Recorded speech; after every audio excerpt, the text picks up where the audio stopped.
नमस्कार पंडित जी, आपका स्वागत है हमारे YouTube चैनल में। तो पंडित जी, मेरा सबसे पहले आपसे सवाल है, तो हर कोई चाहता है कि हमारा घर ऐसा हो जिसमें बहुत सारी खुशहाली हो। तो मेरा फर्स्ट क्वेश्चन ये है आपसे कि जब कोई अपना घर बनाता है तो उसको घर बनाते समय किन बातों का ध्यान रखना चाहिए? ये आपका बहुत अच्छा प्रश्न है जी कि घर जब निर्माण करते हैं तो उस समय हमें कौन सी सावधानियों का ध्यान रखना चाहिए। जब भी हम कोई भूमि खरीदते हैं, पहले जी। भूमि को देखना चाहिए, उसको पहले भूमि को परीक्षण करना चाहिए भूमि का। हाँ जी। परीक्षण कैसे किया जाता है कि जब भी हम कोई भूमि पर जहाँ पर हमने भवन आदि निर्माण करना है, जी। वहाँ पर क्या होता है कि पहले 1.5 फुट गहरा हम्म। और 1.5 फुट चौड़ाई में लगभग गड्ढा बनाकर, ठीक है जी, अगर उसमें ईंट पत्थर आदि निकल रहे हैं तो घर के बनाने में बहुत शुभ है। अगर उसी जगह पर खुदाई के समय जी। जैसे कि लकड़ी कोयला हम्म। हड्डी आदि निकले तो मान लेना चाहिए कि ये घर अशुभ है। जी जी। पहला। दूसरा विचार ये होता है कि जब भी हम घर निर्माण करते हैं तो हम्म। समय हमें इस बात का विचार करना चाहिए कि जैसे कि सूर्य जब सूर्य जब सूर्य जी। 1, 5, 8, 12 और 15 प्रविष्टे में होता है तभी इसी का निर्माण होना चाहिए। अन्यथा जब भी हम भूमि आदि का निर्माण करते हैं तो इस चीज़ का विशेष ध्यान रखना चाहिए। पंडित जी, घर की नींव बनाते समय हमें किन सावधानियों का ध्यान रखना चाहिए? घर की जब भी निर्माण करते समय जी। हमें जब भूमि परीक्षण करने के बाद जब हमने भूमि परीक्षण कर लिया उसके बाद हमें जो भवन निर्माण के समय जो नींव के समय जो सामान लगते हैं जैसे कि नाग नागिन का जोड़ा, नारियल, 5 कोडियाँ, जी। 5 सुपारियाँ, साबुत हल्दी, सरसों, धार्मिक ग्रंथ, सर्व औषधि आदि का जो नूह होती है जिसे भूमि कहते हैं उसमें दबाया जाता है और इसमें ये विचार किया जाता है कि भूमि सोई ना हो। जी। जैसे कि भूमि सोती है तो जब भी भूमि सोती है तो उसमें क्या होता है कि हम कोई भी कृषि आदि कर लें या भूमि आदि का या तालाब या कुआं कुछ भी निर्माण करते हैं तो उसमें अशुभ माना जाता है जब भूमि सोती है। तो उसमें अगर हम कोई भी निर्माण करते हैं जैसे पानी के बोर वगैरह का करते हैं या तालाब कुआं आदि कुछ भी करते हैं तो उसमें बाधा आती है, अशुभ माना जाता है। इसलिए जब भी भूमि का निर्माण करते हैं, घर प्रवेश या घर निर्माण करते हैं तो हमको इस चीज़ का विशेष ध्यान रखना चाहिए और कोशिश ये करनी चाहिए हमें कि जब भी हम घर निर्माण करते हैं या गंगा नदी या तालाब के पास कोई मिट्टी होती है जो रेत होती है या गंगा जल उसका गृह निर्माण के समय उसको नूह होती है अपनी उसमें जरूर डालना चाहिए। ठीक है। तो पंडित जी, जैसे आपने बोला कि हमें इस चीज़ का भी ध्यान रखना चाहिए कि जहाँ पे हम घर बना रहे हैं, जो नींव बना रहे हैं, तो वो देखना चाहिए कि वो धरती सोई हुई नहीं है। तो वो कैसे पता चलेगा कि हमें वो जो ज़मीन है सोई हुई है या नहीं है, तो वो कैसे पता चलता है, वो बताइए? ठीक। देखिए जी, जब भी भूमि को देखना पड़ता है कि भी भूमि सोई हुई है कि नहीं, जी। तो उसके लिए जब भी संक्रांत आती है जब भी संक्रांत आती है, संक्रांत के जैसे कि जैसे कि आज संक्रांत है, संक्रांत के पहले 5, 7, 9 और 10 इन दिनों में जैसे संक्रांत के 10वें दिन तक भूमि हमेशा जागती मानी जाती है। ठीक है जी, अगर इन दिनों को छोड़ दिया जाए तो उन बाकी शेष दिनों को सुप्त अवस्था में मानी जाती है। ठीक है। और हमें ये बताइए कि घर बनाते समय हमें घर को किस दिशा में बनाना चाहिए जो हमारे लिए घर बनाते समय शुभ हो? देखिए जी, घर बनाते समय इस चीज़ का ध्यान देना चाहिए कि सूर्य जब वृक्ष, वृश्चिक और कुंभ राशि में हो तो वो घर का निर्माण उत्तर या दक्षिण दिशा की तरफ दरवाजे का जो प्रवेश द्वार होता है वहाँ पर उसका मुख होना चाहिए। और इसके अलावा कन्या, कुंभ, मीन राशि में जब सूर्य होते हैं तो घर का निर्माण पूर्व या पश्चिम की तरफ होना चाहिए। ओके। तो पंडित जी, मेरा नेक्स्ट क्वेश्चन है कि जब हम घर बनाते हैं तो हमें घर में कौन सी पूजा करवानी चाहिए? कौन सी पूजा करवानी चाहिए और कौन सा हवन कराना चाहिए, जिससे कि हमारे घर में हमेशा खुशहाली रहे। देखिए जी, जब भी घर का निर्माण करना हो तो उस समय जैसे गृह प्रवेश होता है, तो क्या कि उस समय हमें वास्तु पूजन कराना चाहिए। वास्तु पूजन से जो घर के जो वास्तु होते हैं वो शुभ होते हैं। और एक मत अनुसार ये भी कहा जाता है कि जब नया घर बनता है तो वहाँ पर गाय और गाय का जो बछड़ा होता हाँ है जी। उसको भी प्रवेश कराया जाता है, ताकि जी। घर की शुद्धि के लिए, पवित्रता के लिए ये 2 विचार किए जाते हैं। जैसे पंडित जी सभी कहते हैं कि घर के आंगन में तुलसी लगानी बहुत शुभ होती है। तो तुलसी को घर की किस दिशा में लगाना अच्छा रहता है? ठीक, घर में अगर तुलसी का पौधा लगाते हैं, तुलसी माता को लगाया जाता है, जी।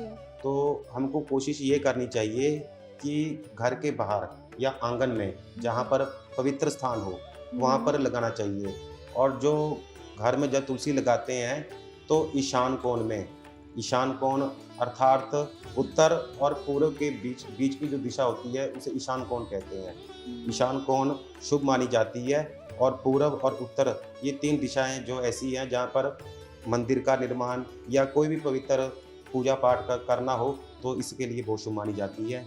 और इसमें इस दिशा में क्या होता है कि जो तुलसी होती है ये पवित्र पौधा है, ये विष्णु श्री हरि जी की अर्धांगिनी मानी जाती है। जी। तो इसमें क्या होता है कि जब भी हम तुलसी के आंगन या तुलसी का जहाँ पर होता है, जहाँ पूजन होता है, वहाँ पर हमको कोशिश करनी चाहिए कि वहाँ पवित्रता हो, वहाँ पर शौचालय आदि का निर्माण ना हो।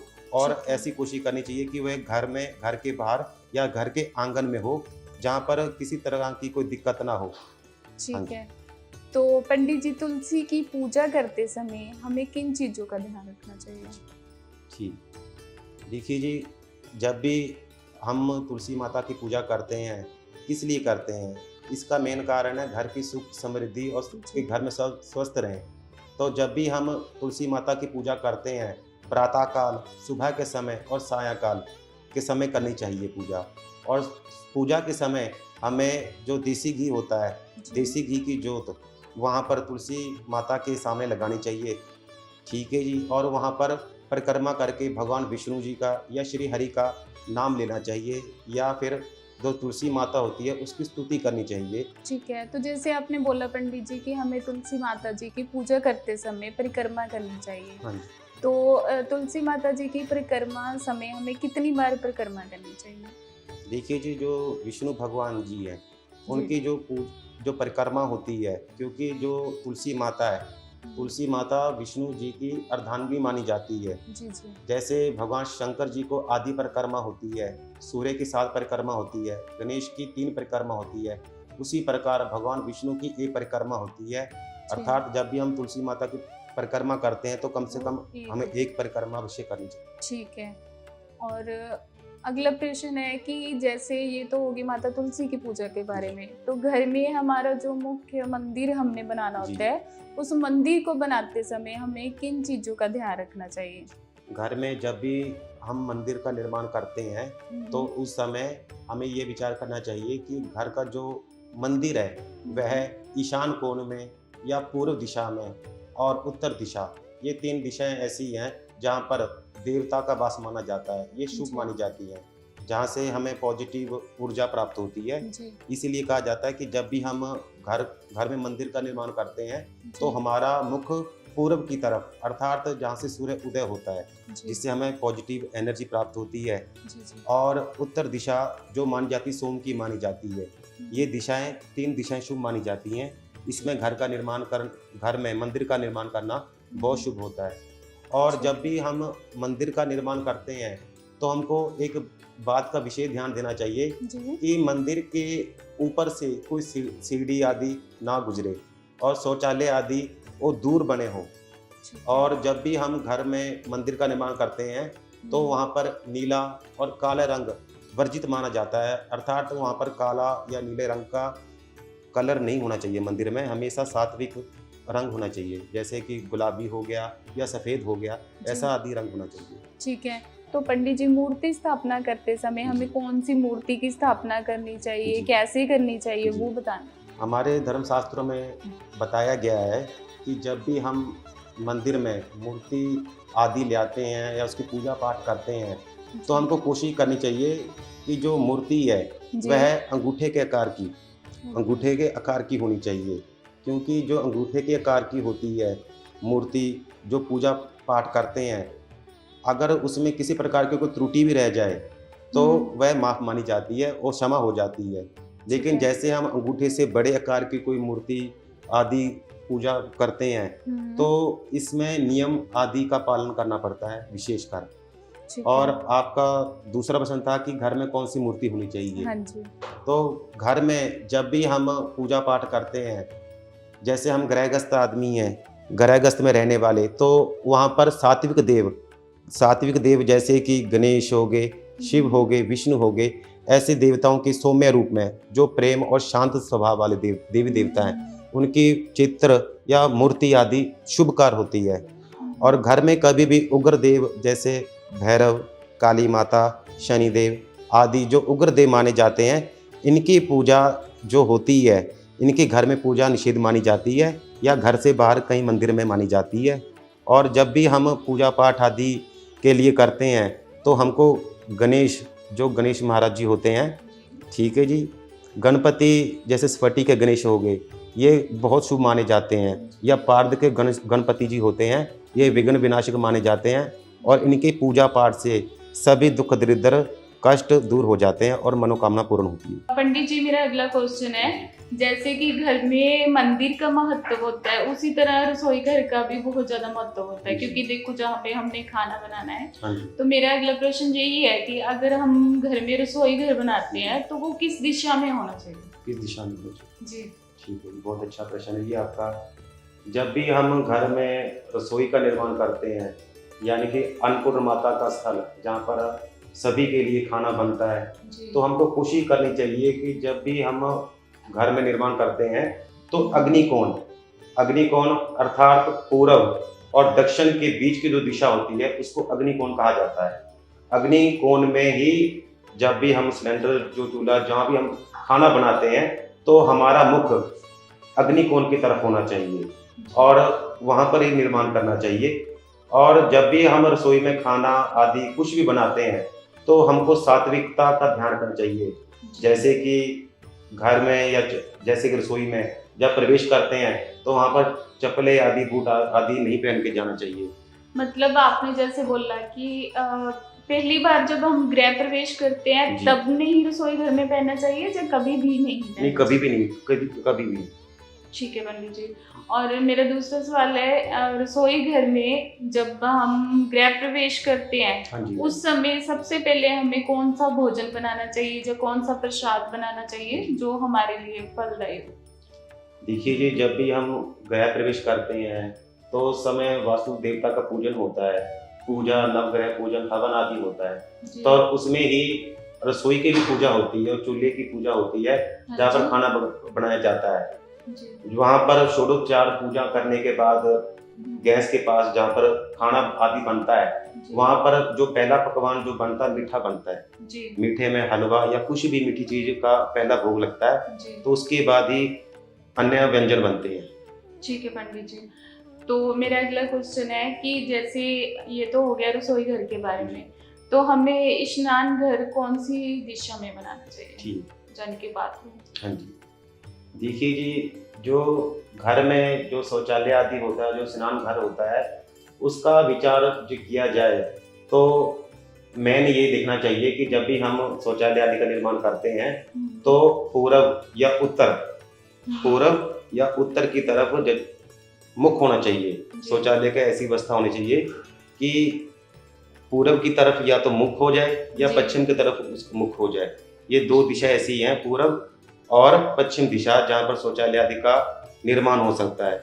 तो इसमें क्या होता है कि जब भी हम शौचालय आदि का निर्माण करते हैं तो कोशिश हमें ये करनी चाहिए कि शौचालय के ऊपर से कभी भी सीढ़ियाँ आदि ना गुजरे। जब भी किसी भी घर में आप देखा होगा कि किसी के घर के शौचालय के ऊपर से सीढ़ियाँ गुजरती हैं तो वहाँ पर नेगेटिविटी, जिसे नकारात्मक दोष कहते हैं या वास्तु दोष कहते हैं, इसका प्रभाव ज़्यादा अधिक रहता है, जिसके कारण घर में अपव्यय, अधिक खर्च होना, सभी का स्वास्थ्य सामान्य नहीं रह पाता और भांति भांति की परेशानियों का सामना करना पड़ता है। यानी कि ज्यादा बीमारियां रहने लग जाएंगी, हाँ जी। घर में क्लेश रहने हाँ लग जी, जाएंगे दिक्कत अगर आती है। हम हाँ जी। बाथरूम के ऊपर सीढ़ियां जी। बनाते हैं। ठीक है बहन जी। तो अगर हमें घर में अपना जो सोने का कमरा बेडरूम बनाते हाँ हैं जी। वो किस दिशा में बनाना चाहिए? ठीक। देखिए, जब भी हम घर में जो शयन कक्ष होता है हमारा, जहाँ पर सोया जाता है, तो वहाँ पर हमें कोशिश करनी चाहिए कि जो बेड है जी या पूरब की दिशा की तरफ होना चाहिए, और वो जो जो कमरा है वह हवादार और रोशनदार होना चाहिए।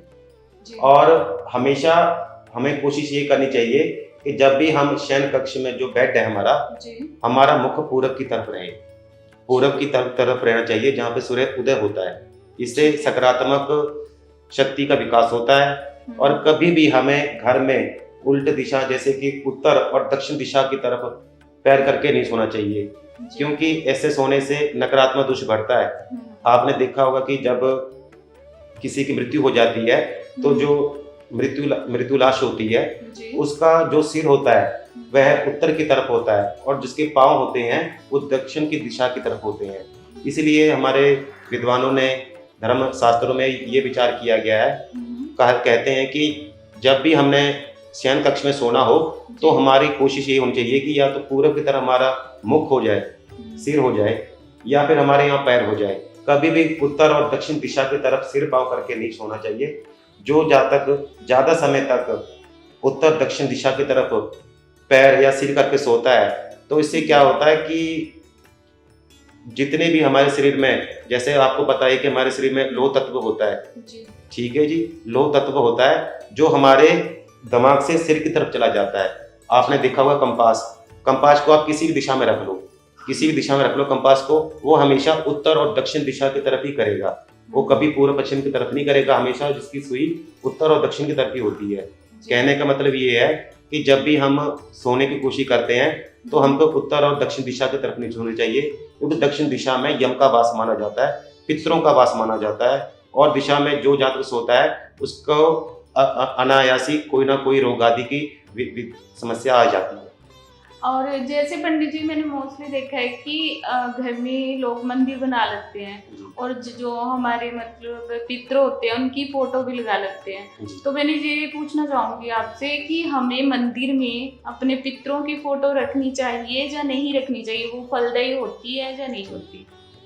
देखिए जी, आपका बहुत अच्छा प्रश्न है जी। Thank you. कि पितरों संबंधी की पितृ जो हमारे माता पिता होते हैं जिनके कारण हम इस धरती पे आए हैं, हमको कोशिश करनी चाहिए कि अगर मंदिर में भी हमने रखना है, फोटो लगानी है या उनका चित्र लगाना है, तो मंदिर जहाँ पर मंदिर होता है वहाँ पर दक्षिण दिशा जो मानी जाती है वहाँ की तरफ मुख करके, मतलब कि जो जजमान है या जो पूजा कर रहा है अपने पितरों की या देवता की पूजा कर रहा है, उसका मुख दक्षिण दिशा की तरफ हो, जहाँ पर मतलब कि पितर आदि की फोटो लगानी चाहिए।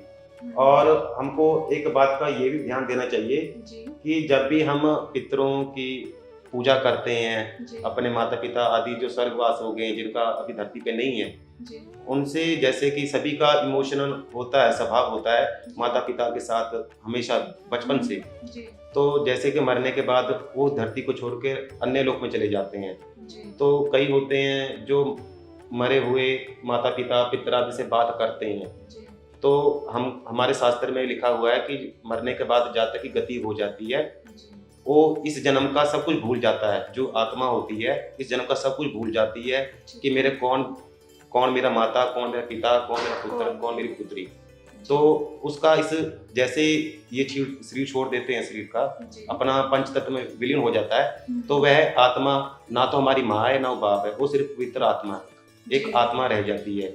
और कई होते हैं जो अपने देखा होगा कि माता पिता से इतना लगाव होता है या पत्नी से इतना लगाव होता है कि स्वर्गवास होने के बाद भी उनसे बात करते हैं इमोशनली बात करते हैं, और उनको कहते हैं सपने में भी कि सपने में आ जाओ। तो कभी भी हमको ऐसा नहीं करना चाहिए।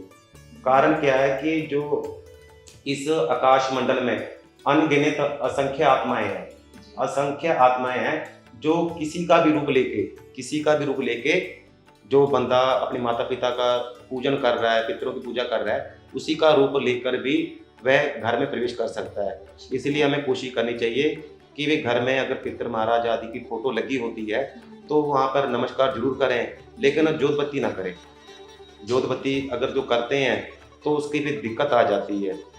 हाँ जी, क्योंकि अगर आपने एक बार ये कर्म शुरू कर दिया फिर आपको ये नियम पालना पड़ेगा हमेशा। तो पंडित जी, जैसे हम नया घर बनाते हैं, ठीक है, हर कोई चाहता है कि मेरा घर नजर से बचा रहे, तो नजर से बचाने के लिए घर को हर कोई अपने घर में नजर बट्टू वगैरह लगाता है, तो उसको किस दिशा में लगाना चाहिए? जब नजर से बचाने के लिए घर को किन सावधानियों का हमें ध्यान देना चाहिए? ठीक है जी, बहुत अच्छा प्रश्न है जी आपका। देखिए जी, जब भी हम घर निर्माण करते हैं, जो घर होता है वो जीवन में एक बार बनता है, क्योंकि जातक जो होता है, जो आदमी अपनी पूंजी, अपने खून पसीने की कमाई से जो घर निर्माण करता है, तो उसमें वह किसी चीज की कमी नहीं रखना चाहता घर बनाने में। तो क्या होता है कि जब हम घर आदि बनाते हैं तो आपने कहावत सुनी होगी कि जो नजर होती है वो पत्थरों को भी तोड़ देती है। जब कोई घर सुंदर लगता है तो अन्य कोई आदमी देखता है, जब वो कहता है हाय ये कितना सुंदर है, जो हाय शब्द होता है यही नजर होती है। और जब नजर लगती है तो घर में क्या होता है, नकारात्मक दोष उत्पन्न हो जाता है।